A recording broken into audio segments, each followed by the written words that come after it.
Okay, now we're going to talk about owning it, owning something. That is a very important concept to the ACT, so much so that I'm devoting an entire rule to it. Now, the first thing I need to tell you is that owners can be people or non-people, okay? I own my paper, a cup owns its lid, a book owns its pages. I know it's a little weird, but this is how you have to train yourself to think for the ACT, okay? So, what a person owns makes no difference whatsoever. And in life, that should matter, I guess. What a person owns on the ACT makes no difference. All you need to focus on is the owner, whether it's a person or non-person, and whether it's singular or plural. So the rules are step 1 and step 2. Step 1, figure out if the owner is singular or plural and change the word to mean that. Okay, let's look at our examples. One ant would be the word ant. One baby would be the word baby. Many ants would be A-U-N-T-S. Many babies, B-A-B-I-E-S. One cup would obviously be cup. Many cups, C-U-P-S. One lesson, fine, L-E-S-S-O-N. Many lessons, you need to have an S on the end. Okay, step 2 is showing possession. We do that with an apostrophe, which looks like this. Now let's look at some examples of this.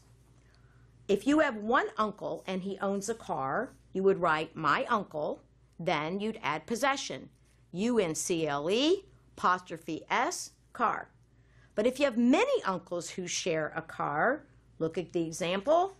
My uncles, U-N-C-L-E-S, then you add the apostrophe. Let's go through a few more examples. If you have one baby and that baby has a toy, it would be the baby, B-A-B-Y, apostrophe S, toy. But if you have many babies who share a toy, which you know doesn't happen often, then first you'd write the plural of babies, which is B-A-B-I-E-S. Then you'd add the apostrophe, the baby's toy. You can try these two on your own. If you have a day and it owns hours, remember I told you non-people can own things on the ACT. First write the word day, then put apostrophe S. That would show that the day owned its hours. But if you had many days that owned their hours, think about it. The days would be D-A-Y-S, then the apostrophe, so it would be the day's hours. So you have to remember plural first, then possession. Everybody say it with me. Plural first, then possession. Plural first, then possession. Now I want you to try a few on your own. So put me on pause, then we will check them together. One boy who owns a bat. A boy's, B-O-Y apostrophe S, bat. Many months that own their days. The months, M-O-N-T-H-S, apostrophe, days. My cup that has a lid. My cup, C-U-P, apostrophe S, lid. Your ants that are all sharing one bowl of soup. Your ants, A-U-N-T-S apostrophe, soup. Here is a sample ACT problem that you can do. At the end of the road, I come to a sign that says, quote, stop at the road's end, and the word road is underlined. A, no change, keeping the word road as it is. B, R-O-A-D apostrophe S. C, R-O-A-D-S apostrophe. And D, R-O-A-D-S apostrophe S. If you chose B, you have been listening to me because it is one road, singular, R-O-A-D, and then you added possession, so it would be R-O-A-D apostrophe S. The rule is very easy after you repeat it to yourself and practice it multiple times. So that's what we're going to do because I want you to learn this well. So look back at your screen and let's review. Owners may be people or non-people. What the owner owns is irrelevant. Figure out first if the owner is singular or plural.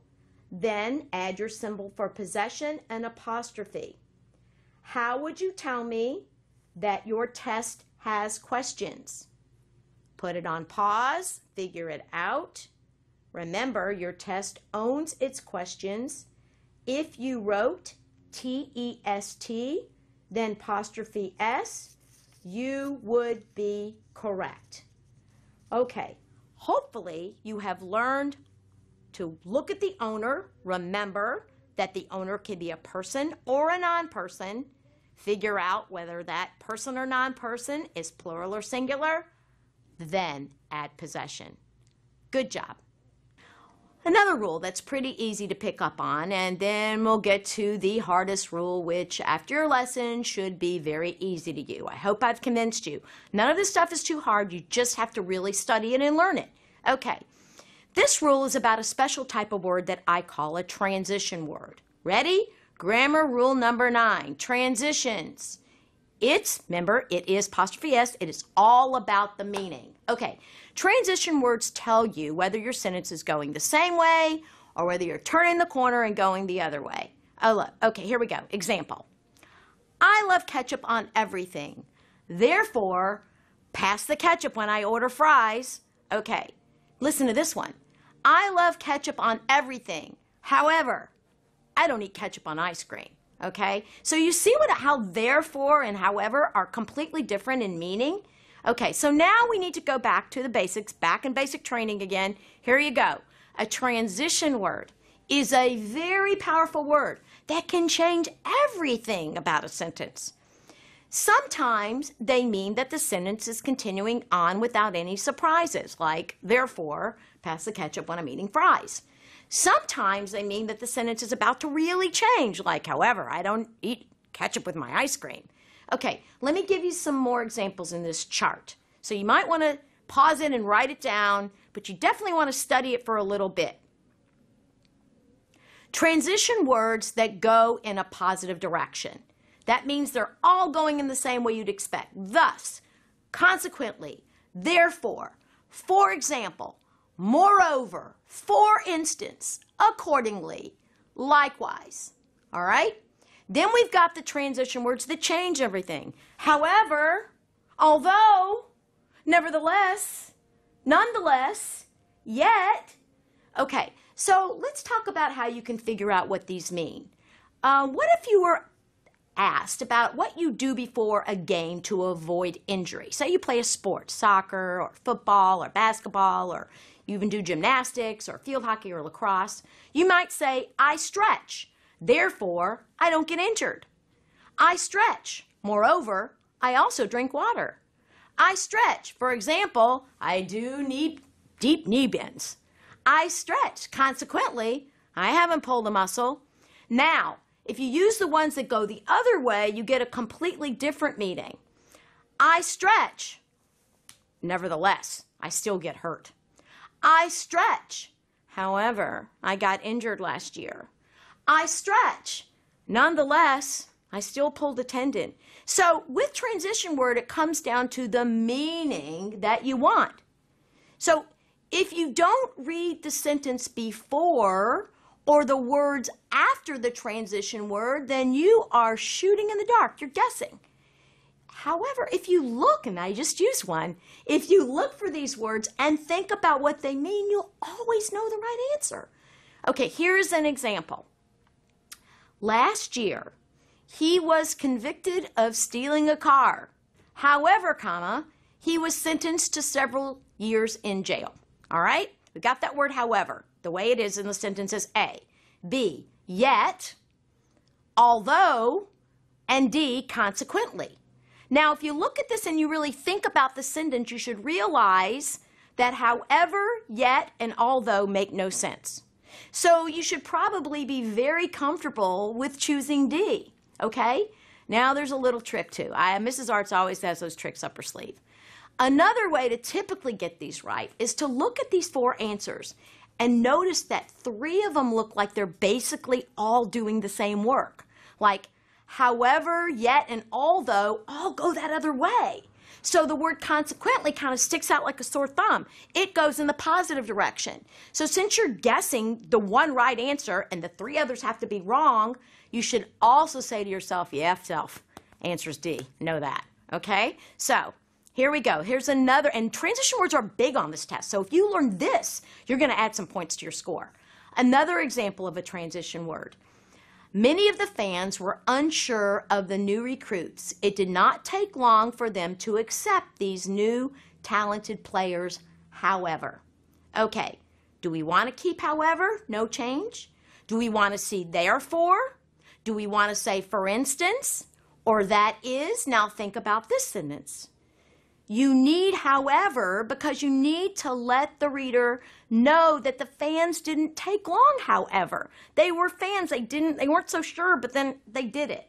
Okay, and the clue again. If you're lucky, that three-fourths rule will come into play. Three-fourths of the words, 3 out of the 4 words, will go in one direction. You can't choose between three things that are the same. So the answer has to be the fourth one that doesn't go the same way as the others. Okay, so like in our last group of answers, B, C, and D, therefore, for instance, and that is, are all positive. However goes the opposite direction, so that would be another good way to get the right answer. Okay, so if you want to repeat that to yourself a couple times, I guarantee you're going to pick up some more points on this test. Hello again. Now we're going to enter the world of punctuation. There are very few rules, only a few rules, but they are bank. You have to really know them well to do well on this test. And the great thing is, once you learn them, you will know them for life, for college, for business letters, for everything. So let's start with an easy one that will get you a lot of points on the ACT. Okay, this is grammar rule number 10. Double commas and double dashes. Double commas and double dashes. Everyone write that down. When you've written that down, we'll talk about it. On the ACT, you can use a dash and another dash, or a comma and another comma. You even may have the option of mixing them up, okay? Now, if you do have the option of mixing them up and you do have the option of keeping them the same, you always want to keep them the same, obviously, because these people really like keeping things the same. But basically, the rules work the same whether you have 2 commas or 2 dashes, okay? You use 2 commas or 2 dashes before and after any descriptive, interrupting word or group of words that is not super important to the meaning of the sentence. Here's what you do. Okay, I call it an interrupter. English teachers call it an appositive. But typically, if you can pull the dash or the comma, the phrase, and then the second dash or comma, pull it right out of the sentence. And if it still makes sense, you know those commas are correct. Therefore, it's going to work just like that omit rule that we learned first. Check it first, because if the little test works, you're done. Okay? It's a great use of your time. I don't care if it's A, B, C, or D, check it first. Here are some examples. Here's the first one. Max, comma, tall and handsome, comma, won the prize. Yeah, I like the fact that my son Max is tall and handsome, but you don't care. So it's just kind of an interesting yet not important to the rest of the world segment. So it's certainly not essential to the sentence because you can say Max won the prize. So unless the story was all about winning a prize for being tall and handsome, it's not that important. We can take it out. So those 2 commas work, okay? Here's another example. She moves quickly, dash, like a rabbit, dash, as she cleans the house. Okay, A would keep it between those 2 dashes. B gets rid of the dashes. C adds commas, which is fine. And D says like, comma, a rabbit. Okay, so we actually have 2 situations with 2 dashes and 2 commas. And let's check the first one. We can easily say she moves quickly as she cleans the house. So we know the rabbit thing is not that necessary. So we can't do C. She moves quickly like as she cleans the house. Now, some of you say the word like every other minute but trust me, it does not fly on this test. It is unnecessary. So try to back off that one a little bit. So by this point, you should all agree. Answer A is correct. I know you've heard it from other people than me. You've got to avoid that word. If I said every other word, then you guys would be so annoyed and okay, did I make my point? Hopefully I did. All right, good. More examples of double dashes and double commas. The sofa, comma, bulky and dirty, comma, needs to be moved. Okay, we could take out bulky and dirty.